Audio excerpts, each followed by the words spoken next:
ভুগছিলেন জটিল রোগে। রোগমুক্ত হওয়ার কামনায় পান স্বপ্নাদেশ। কয়েক শতাব্দী আগে বটবৃক্ষ রোপণ করে দেবী শীতলা মায়ের পুজোর সূচনা করেছিলেন চাঁদ সওদাগর। 400 বছর ধরে আজও একই নিয়ম মেনে পূজিত হয় মা শীতলা।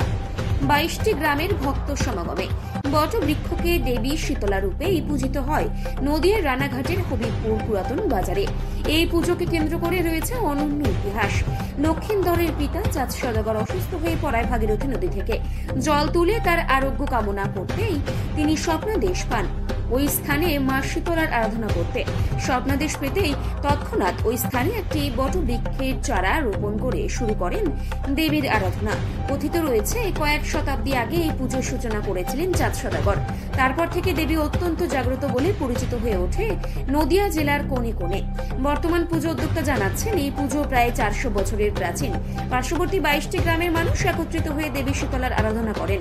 মূলত দোল পূর্ণিমার 7 দিন পরের বিশেষ তিথিতে এই পুজো শুরু হয়, চলে 10 দিন ব্যাপী।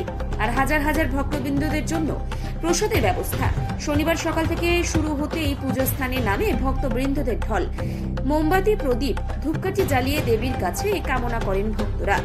জানা গেছে কাউকে নিরাশ করেন না তিনি। যার যেমন মনস্কামনা তার তেমনই পূরণ হয়। সে কারণে দেবীর প্রতি শ্রদ্ধা অত্যন্ত ভক্তদের কাছে। দেবী শীতলা মায়ের আরাধনায় রয়েছে বেশ কিছু অলৌকিকতা। সদ্য বিবাহ হওয়া কিংবা বিভিন্ন জটিল রোগ আক্রান্ত মানুষরাও সারা বছর অপেক্ষায় থাকেন এই বিশেষ তিথিতে দেবীর কাছে কামনা করার জন্য। এটা প্রথম বিয়ে হয়েছে, প্রথম দিলাম। আগে আমার মা দিত। আচ্ছা, কি নিয়মটা করতে হয়েছে আপনাদের? এখানে সকালবেলা স্নান করে এসে ওই ডাবের জল, দুধ দিয়ে, গঙ্গা জল দিয়ে দিতে হয়। হ্যাঁ, আগের দিন তো নিরামিষকে থাকতে হয়। তারপর রাত্রিবেলা গিয়ে ওই জল ঢালতে হয় খালি পায়ে হেঁটে কুমড়ের ঘাট থেকে। তারপরে এসে সকালবেলাতে এইখানে সব ফল টল দিয়ে লাইন দিয়ে মায়ের কাছে পুজো হয়। নিরামিষ খাওয়া যাবে পুরো, মানে 1 সপ্তাহ ধরে নিরামিষ চলবে, কোনো আমিষ খাওয়া যাবে না। মা খুব জাগ্রত। এখানে যে দেবী এত জাগ্রত, কি বলে কি প্রমাণ আছে কিছু? হ্যাঁ, আমি অনেকবার আমার শরীর খারাপ হয়েছে, তারপরে অনেক বাড়িতে বাধা বিঘ্ন সব কিছু কেটে যায় মার কাছে এসে বললে।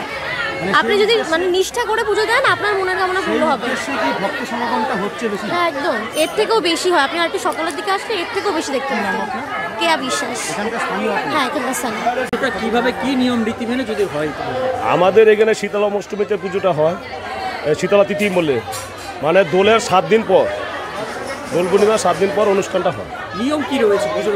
পুজোর নিয়ম বলতে এইখানে 108 গড়া জল দিয়ে মাকে চান করিয়ে পুজোটা করতে হয়। কিন্তু আমাদের জল হয়, আমাদের হাজার হাজার জল হয়।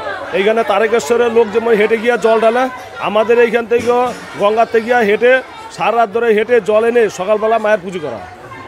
সেই নিয়মে এখনো পুজো হয়ে এইভাবেই চলছে। সে আমরা ছোট থেকে দেখছি ওইভাবেই চলছে। ভক্ত সমাগম এখানে 10-15 হাজার লোক তো সবসময় আসে। আর এই যে খাওয়া দাওয়া হচ্ছে দেখছেন, এইখান থেকে এই যে এখন থেকে খাওয়া শুরু হচ্ছে, 12টা থেকে খাওয়া শুরু হয়। আমাদের এইখানে মহিমা যার যেটা মানে মনস্কামনা মানে মানত করে তার মনস্কামনা পূর্ণ হয়। তার জন্য এত লোকের সমাগম। এইখানে যে বাতাসা পড়ে, এত লোকের মানে কারো কারো ওজনের বাতাসা দেয়। আমি মানত করেছি আমি এই কাজটা সফল হলে আমি বাতাসা দেবো, যার জন্য এরকম এত বাতাসা পড়ে বা এইখানে সফল হয় বলেই মানুষ এত দল। আর আশেপাশে আছে এইখানে 22-23টা গ্রাম আছে, 22-23টা গ্রামের লোক এখানে সব জড়ো হয়। আর যখন এইখানে পাড়া প্রতিবেশী তো আছেই, এইখানে বাইরে যাদের বিবাহ হয়েছে তারাও মানে গ্রামে এসে এখানে আনন্দ উৎসবটা করে। আমার নন্দগোপাল দে, আমি এখানে সদস্য। এটা হলো শীতলা মায়ের অনুষ্ঠান। এই শীতলা মাটা প্রতিষ্ঠিত হয়েছে দীর্ঘদিন পূর্বে, কত শত বছর আগে কেউ বলতে পারে না। এখানে কথিত আছে পাশে গঙ্গা ছিল, চাঁদ সওদাগর তার মানে শরীরের অসুখ হওয়ার জন্য এখানে নোঙ্গর করে, তখন স্বপ্নাদেশ দেয় যে এই শীতলা মাকে প্রতিষ্ঠা করার জন্যে। তখন এই বৃক্ষটা রোপণ করে উনি শীতলা মা পুজো করে দিয়ে যান। তারপরে রোগ মুক্ত হওয়ার পর এখান থেকে নোঙ্গর ছেড়ে বেরিয়ে যান। তারপর থেকে শীতলা পুজো হতো। আর এই কীর্তন বা আনুষ্ঠানিক এটা শুরু হয়েছে প্রায় 70-80 বছর হলো। এবং এটা এত জাগ্রত, 22-23 গ্রামের যত লোকের অসুখ হয় এর কাছে মানতা করে এবং এখানে পুজো দেয়। এই 11 দিন ব্যাপী অনুষ্ঠান হয়। এই অনুষ্ঠানটা বিশেষ তিথি শীতলা অষ্টমী তিথিতে পুজো হয়। প্রতি মাসের ফাল্গুন কিংবা চৈত্র মাসে ওই তিথিটা পরে শীতলা অষ্টমী তিথি। এই যে বটবৃক্ষ হচ্ছে, বটবৃক্ষের নিচে যে পুজোটা হয় সেটা প্রাচীনতম কত? 400-500 এরকম? মানে চাঁদ সওদাগর যতদিন ইতিহাস আছে, চাঁদ সওদাগরই এটা স্থাপন করে গিয়েছিলেন। তারপর থেকে এখানে বহুত প্রতিষ্ঠিত পুরনো গ্রাম, বংশানুক্রমে লোকেরা এখানে পুজো করে যাচ্ছে। যত দিন যাচ্ছে তত শ্রীবৃদ্ধি ঘটছে এবং এতদ অঞ্চলের গ্রামের লোকেরা বা সমগ্রস্থ লোকই একে মান্য করে, ভক্তি করে। যে অশ্রদ্ধা করে তাও যাওয়ার সময় নমস্কার করে যায়। এবং 400 বছর হবে। মিনিমাম তো হবেই। চাঁদ সওদাগর যতদিন ইতিহাস আছে ততদিন থেকে এটা প্রচলিত, মনস্কামনা কখনো বিফলে যায় না। কোনোদিন বিফলে যায় না। এবং এখানে মানে গঙ্গা থেকে শত শত নিয়ম 108 ঘটি গঙ্গা জল দিয়ে স্নান করাতে হয়।